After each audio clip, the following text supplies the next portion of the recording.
UNA head football coach Brent Dearmon. Coach, coming off the bye week, take us through the process and how you guys approached it. You know, we wanted to work on a couple things. Number one being fundamentals.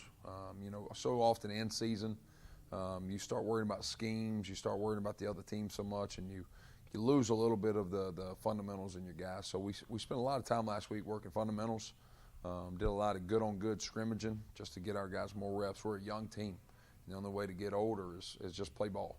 So we put the ball down and play ball a little bit, and then we got the latter half of the week, we started working on our next opponent. We were able to sit a few guys that are banged up, try to get our guys back healthy. That's the biggest too, is we wanted to fundamentals and get healthy last week. It's been a nonstop grind since you guys opened up practice at the end of July. How nice was it to just get a couple of days where everyone could kind of shut their minds down from football? You know, what I tried to do is I tried to encourage our players, I tried to encourage our staff, get out of the office. We've got another 6-week grind coming up. Like you said, you've been a whole fall camp right into 7 weeks of the season pretty much, where we went at it. So get out of the office for 1 or 2 days, enjoy your family, get your mind off football, or go watch some other people play ball, and come back in refreshed mentally and physically this week. For you, what would you do during the bye week? So I was able to go watch my son play travel soccer. We went over around the Birmingham area to catch a travel soccer game. His team won 5-0. I think he scored 4 of the 5 goals, so that was exciting as a father to see.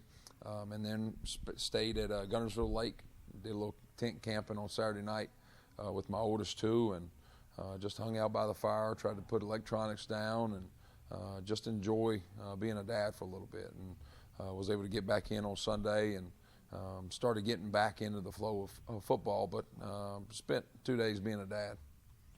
What's sort of the message to the team at the halfway point?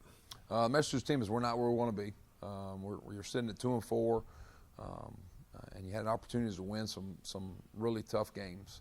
But I still love this team. I still love the grit, still love the fight in this team, and we got a game coming up this week, another trip to Texas, hoping our Texas travels a little bit better this time. But we got a winnable game against a team that's going to scratch and claw and do everything they can to get a win on the other side. So we got to take care of business. We got to eliminate mistakes.